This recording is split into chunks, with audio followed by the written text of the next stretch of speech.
the World Health Organization recommends we reduce our consumption of salt, trans fats, saturated fats, and added sugars. Why? Because consumption of such foods is the cause of at least 14 million deaths every year from chronic diseases. Several decades ago, it was heresy to talk about the impending global pandemic of obesity, but now we're seeing chronic disease rates skyrocket around the world. We have exported our Western diet to the far reaches of the planet, with white flour, sugar, fat, and animal-sourced foods replacing beans, peas, lentils, other vegetables, and whole grains. Understanding the reasons underlying this trend towards increased consumption of animal products, oils, and sugar, and the reduced consumption of whole plant foods begins with understanding the purposeful economic manipulations that have occurred since World War II relating to agricultural policies around the world. For example, the U.S. government, since early in the last century, has supported food production through subsidies and other policies, resulting in large surpluses of food commodities, meat, and calories. In this artificial market, large food producers and corporations, Big Ag and Big Food, became very profitable, and that may be part of the problem. Margaret Chan, who has served as the head of the World Health Organization, has stated that corporate influence is one of the biggest challenges facing health promotion. It is not just big tobacco anymore. Public health must also contend with big food, big soda, and big alcohol. All of these industries fear regulation and protect themselves by using the same tactics.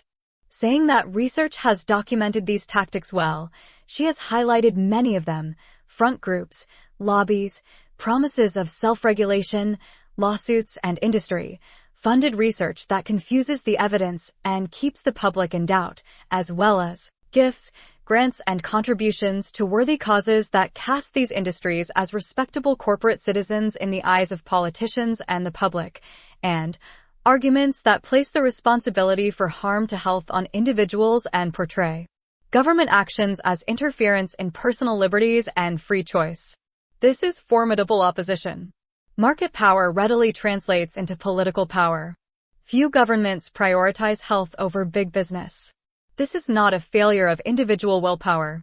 This is a failure of political will to take on big business. And they should know. In 2003, the World Health Organization released a draft report outlining a global strategy to address issues of diet, making a series of rather tame recommendations. But 6 words in that report: limit the intake of free sugars, stimulated a remarkable series of events. Free sugars means added sugars. The food industry went to work. Within days, the sugar industry, through the Sugar Association, enlisted the support of officials high in the U.S. government and led a vigorous attack on both the report and the World Health Organization itself, culminating in a threat to get Congress to withdraw U.S. funding to the WHO. You know, the organization that deals with AIDS, malnutrition, infectious disease, bioterrorism, and more, threatened because of its stance on sugar. Just as the U.S. went to bat for U.S. tobacco companies and led the charge against World Health Organization's Framework Convention on Tobacco Control. But the threat from the sugar industry was described by WHO insiders as worse than any pressure they ever got from the tobacco lobby. As revealed in an internal memo, the U.S. government apparently had a list of demands: deletion of all references to the science that experts compile on the matter, and having dietary guidelines are fine as long as there are no references to fat, oil, sugar, or salt.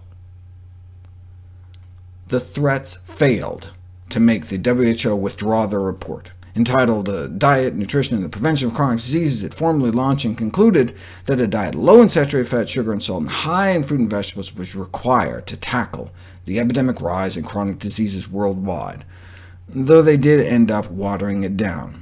GONE was referenced to the Comprehensive Scientific Report, and GONE was its call for recommendations to actually be translated into national guidelines. History has since repeated. At the last high-level UN meeting to address chronic diseases, we helped block a consensus on action after lobbying from the alcohol, food, tobacco, and drug industries. When asked why Michelle Obama's successful childhood obesity programs in the U.S. should not be modeled around the world, a U.S. official responded that they might harm American exports.